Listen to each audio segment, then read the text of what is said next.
Greetings, all fellow adventurers.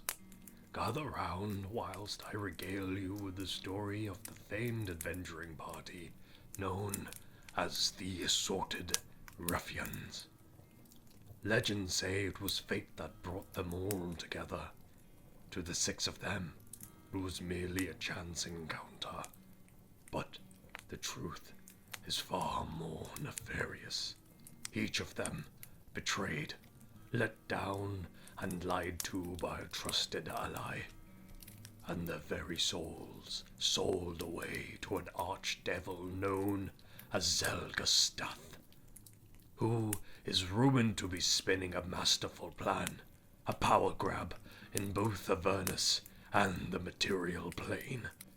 But unlike all other unfortunates that fell victim to the devil, these six managed to escape his evil clutches and thwart his plans at every turn. In his dismay, Zelgastath swore not to take their lives, but instead ruin them entirely, so that they can live to see the destruction and pain he will reap upon all that they love. Faced with no other choice, the Assorted Ruffians must band together and gain their official adventurer's license, so that they may uncover Zelgastath's plan and stop him within the bounds of the law. But who are the Assorted Ruffians? Fletcher Featherbeard, small even for a dwarf, grew up as a slave. Him and his kin were forced to dig endless tunnels underground, the purpose of which they knew not. When their job was nearly complete, the tunnel dwarves planned an escape, but little did they know their tracking collars were equipped with a device to petrify all those who roamed too far from the tunnels.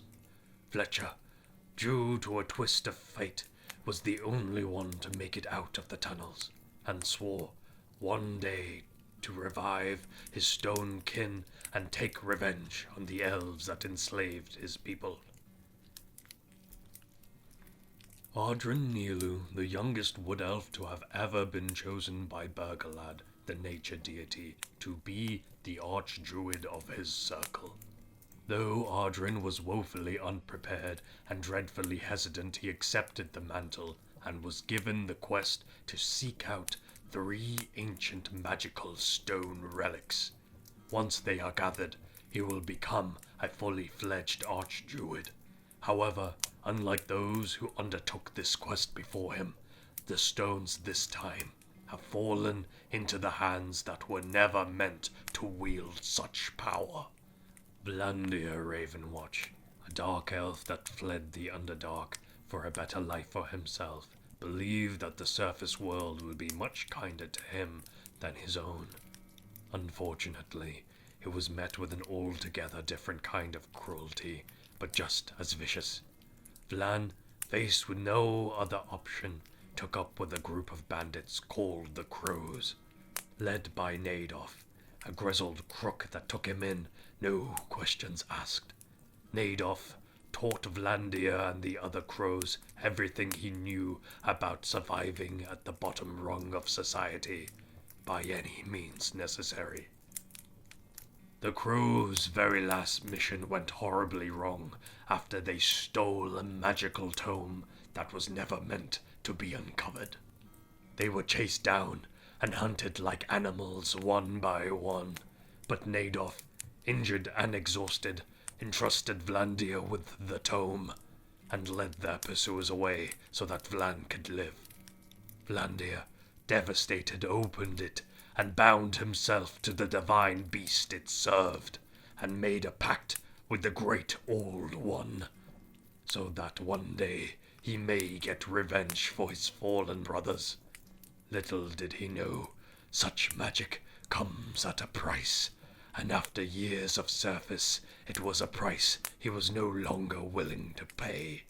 At the shrine of his patron, he severed the pact and gave life to something new.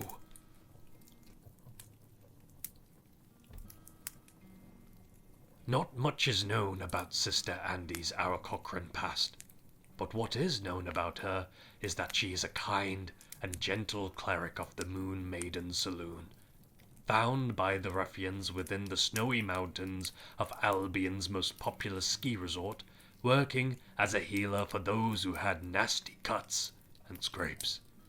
Being the only cleric whose services were reasonable enough to hire, the ruffians offered her a position amongst them to be their resident healer. Sister Andy, wanting to escape the eye of a pestering suitor that had been accosting her for some time at the resort, agreed. Unbeknownst to her, she was about to embark on a dangerous and most epic adventure. Whilst on the adventure, she began to discover hidden messages seemingly all around her. Messages written long ago, detailing exactly what she must do or where to be. These messages are random and unpredictable, but always inexplicably helpful. They seem to follow her and her new comrades wherever she goes, but the knowledge of who this prophetic writer is remains a mystery. Calamity Wygoth was once your average stay-at-home tiefling mother, tending to the needs of her husband and twin boys. Maintaining a proper and tidy home was her top priority, that is, until her boys grew up and moved to university, and her husband got a job far away from home. Calamity began to yearn for something different, a passion to take up her time as once her family did. It was clear to her what she must do. Become a world-renowned adventurer, making a pact with a stray cat that she fed every now and again, which turned out to be a being made of pure madness and magic. She set off to take on the world of questing. The trials and tribulations of being an adventurer were far greater than she realized, however, and Calamity was pushed to rise to them. In doing so, Calamity woke something inside of her that had long since been dormant. Despite her mother and father's insistence on keeping her latent magical abilities a secret, she was forced to call upon them to help protect her new friends. In doing so, she surged forth and unlocked something inside of her that she had no idea existed, the consequences of which remain to be seen. A dragonborn from a snowy wasteland far from here, and traveling on a spiritual journey sent by his trusted mentor. As a cleric, he believed it his duty to help all those in need on his quest. But no good deed goes unpunished. Gullible and naive to this world's inhabitants, he was much too easily taken advantage of, and the all too trusting Torin was asked to help many unsavory individuals enact their dastardly schemes. This led to Torin's kidnapping many times over, and the Assorted Ruffians having to track him down and rescue him. But on one such occasion, his kidnappers referred to him by something strange, the husk of the New World. Later, after accepting an invite to a salon of the highest esteemed members of Albion, Torin's life was forever changed, when it was ended by Zelgastath himself. Yes, the ruffians unraveled a plot within the mansion, in which they were all gathered and narrowly avoided being framed for murder. Angered by his plans being foiled once again, the archdevil decided to take matters into his own hands, and murdered Torin right in front of them all, leaving as quickly as he came. Once Torin was revived, his soul returned to his body, but along with another passenger. And thereafter, a struggle began inside Torin's body, over which soul was in charge. And with each new death and revival, a new entity and personality for poor Torin to contend with.